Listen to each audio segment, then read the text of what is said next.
And in business, now between January and February 2019, the Nigerian National Petroleum Corporation reportedly spent a total of 206.59 billion naira in subsidizing premium motor spirit, popularly known as petrol. This accounts for a rise of over 1,174%. This is according to latest figures obtained from the corporation on Thursday. A few things to note, however. Since 2017, NNPC has been the sole importer of petrol into the country, as private firms largely stopped importing gasoline following issues regarding subsidy payments to help them sell at the capped price. There are 5 refineries in Nigeria, 4 owned by the Nigerian government via NNPC, and the 5th by Niger Delta Petrol Resources. Nigeria's refineries have a combined capacity of 445,000 barrels per day, but has not been able to meet up with its capacity. Fortunately, Nigeria is the second largest importer of oil in Africa, producing over 1.5 million barrels per day as at January 2017. That's according to PricewaterhouseCoopers, but sadly, Nigeria is also one of the largest consumers of refined products in Africa, 5th as at 2014, behind Egypt, South Africa, Algeria and Morocco, and accounts for over 7% of Africa's refined products consumption. In the studio to help us understand this better and the impacts of the malfunctioning refineries is Dr. Adeoye Adefulu, a partner and head of Odujinrin and Adefulu's energy practice and real estate and mining teams. Thank you very much for joining me in the studio. Thank you. It's my pleasure to be here. Thank you. Now, let's talk a bit about subsidy because it has been in the news for some time. It's a global concept, but why is subsidy, the issue of subsidy, why is it becoming more of a bottleneck here in Nigeria than a solution provider? Well, so I think we need to try to understand exactly what subsidy means. So in the first place, clearly, when you say that there is a subsidy for something, it means that there's a differential between what it costs to get that thing and what people actually pay for it. So for example, it was reported that at the sort of PPPRA type template, the current cost of petroleum products should be something over 207 naira per liter.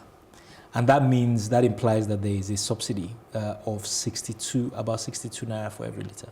So that means every liter that Nigerians buy of PMS, the government is paying 62 naira on it.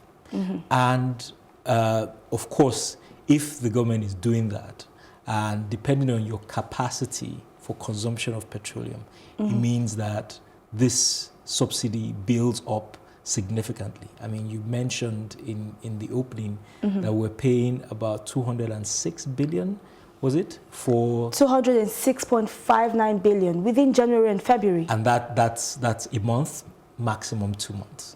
What was budgeted for it in Nigeria's budget this year was 350 billion. So if we're paying that in 2 months, 206 billion in 2 months, it tells you that we have a significant problem. And if we look at last year's figures, we're looking at 1.4, 1.1 trillion. That's 5 billion, just about $5 billion spent on petroleum subsidization. That's a big deal. But let's just take a look at this now. Do we have a rough estimate of the event? Do we have a rough estimate of what it would cost to repair the refineries or to fix the refineries, revamp these refineries, rather than what we spend right now on subsidy? So there are different figures as to what it costs to fix the refinery. We've heard figure about 1.8 billion. Sometimes it's higher than that. The bottom, I'm sorry, that was $1.8 billion. But the bottom line is the system of subsidy, even if you fix the refineries, will make the refineries unsustainable.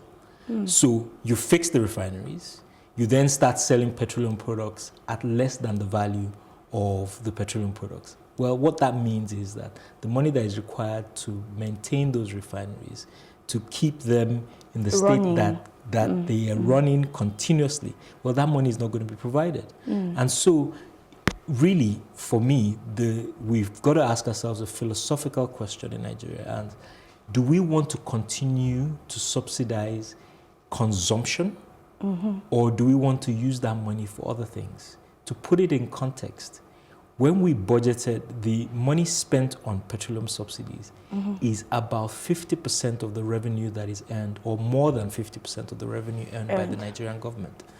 And it is at least 5 times what Nigeria spends on education, what it spends on healthcare, what it spends on trade and investment, all together. So the real question is, do we want to keep spending our money on subsidizing consumption? And by the way, that subsidy is not, I mean, people talk about it being for the poor. Yes, the poor do get a benefit of the subsidy. But if you look at a proportion of the people that actually benefit from that subsidy, it's the people that have 5 cars in their house. It's the people that are driving SUVs with 5.7 liter engines. Those are the people that are really taking the benefit of the subsidy. All right, so moving forward, we know it's not news anymore that you gain more when you sell products in its more refined state than in its raw form. Would you suggest that the fact that our refineries are still not functioning, even at this point in time, is more intentional? No, I mean, I wouldn't think so. To be honest, I think that part of our challenge has been the way in which we look at the role of the government and the role the government should play in this sector. The government owns 4 refineries, the 4 of which are not working in all sense. Yes. And wants to continue to own them, or to continue to own them in some form or the other. Here's the reality. Under Obasanjo regime in 2007, it was proposed, in fact, it was sold. Those refineries, or at least some of those refineries, were sold to Dangote and Otedala. Right now, Mr. Dangote is building his own refinery. And of over 650,000. That's correct. That is more than the 4 refineries owned by Nigeria together. By the time he finishes, I can tell you that he's not going to be selling his refined products to Nigerian government at a subsidized price. Nigerian government has to either find a way to pay for it at the true price of the petroleum products, or he will be selling into the West African market. All right, we're out of time now, but kindly give us 1 or 2 suggestions moving forward. Very quickly, I think that the government should consider seriously removing itself from the subsidy regime. Let the products sell at the market price.